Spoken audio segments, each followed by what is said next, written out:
Bonjour les amis, bonjour tout le monde, j'espère que vous allez bien. Alors, nous sommes le mardi 3 janvier, et je me suis dit que bon, pour bien commencer cette année, nous allons nous faire une petite vision du Yiking. Ma foi, un petit peu de sagesse asiatique, chinoise, ne nous fera pas de mal. Alors, nous allons donc sélectionner une de ces magnifiques cartes. Je me répète, je sais à chaque fois, mais je les trouve vraiment belles. Parmi tous les jeux que j'ai, Oracle, Tarot, celui-ci fait vraiment partie de mon top 3, quoi. Alors, nous allons piocher une carte et aller à sa découverte. Le Yiking, qui, je le rappelle, à la base, se pratique avec des baguettes ou avec des pièces, 3 pièces, comme celle-ci. Voilà. Mais bon, la pratique étant très compliquée avec des baguettes, un peu plus simple avec des pièces, mais très simplifiée avec des cartes. Alors, nous allons étaler.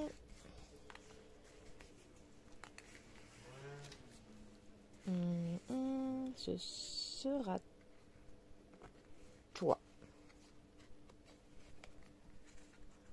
Alors, nous avons la 47. Oppression. Déjà, je vous laisse apprécier cette estampe aquarelle.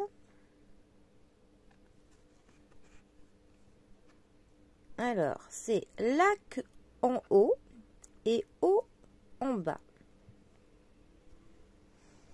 Voilà, j'espère que vous la voyez bien.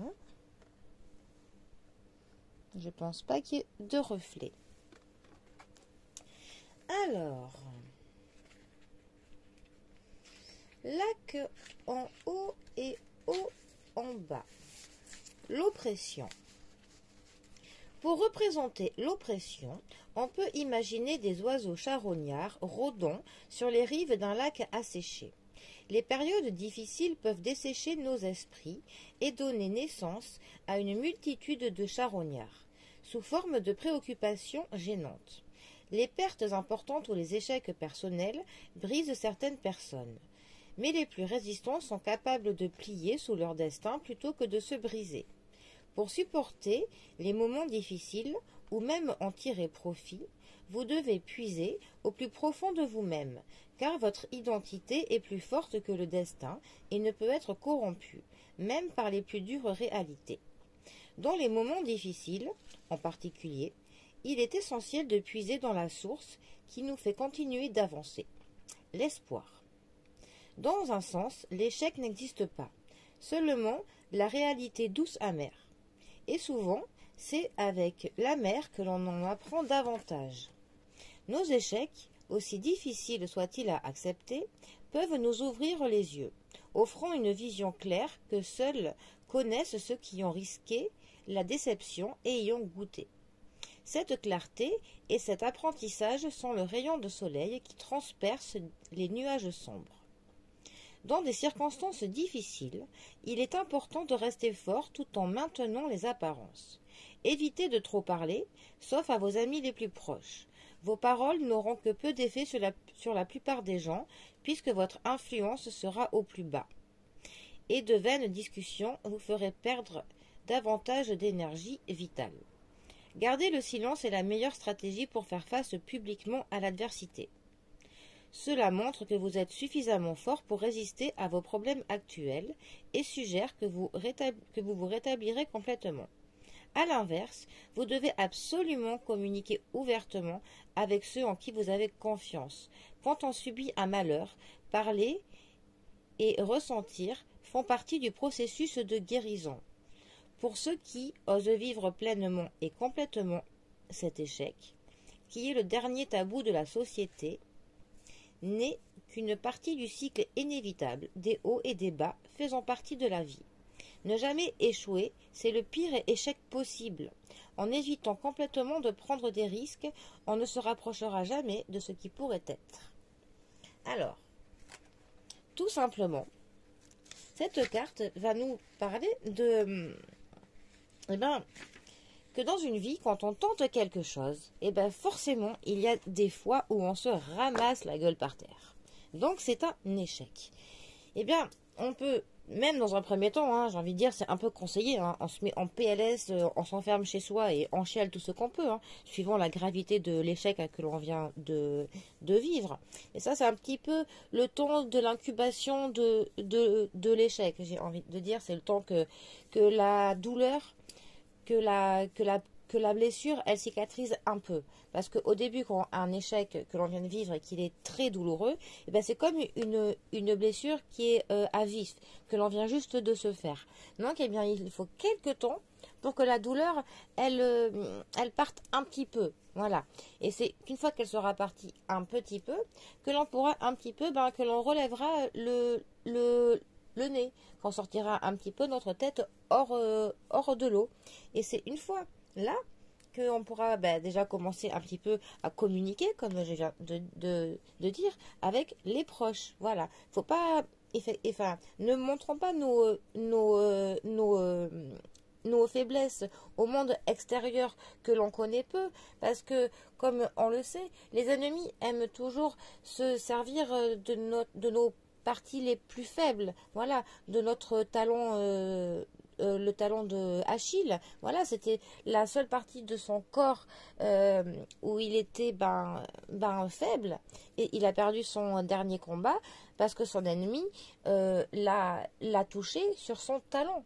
Donc cette mythologie nous montre bien que effectivement nos points faibles ne les montrons pas. Voilà. Par contre, à nos proches, si, il faut les partager parce qu'avec les gens de confiance, on pourra, on parlera, on aura une discussion de pourquoi avons-nous eu cet échec-là.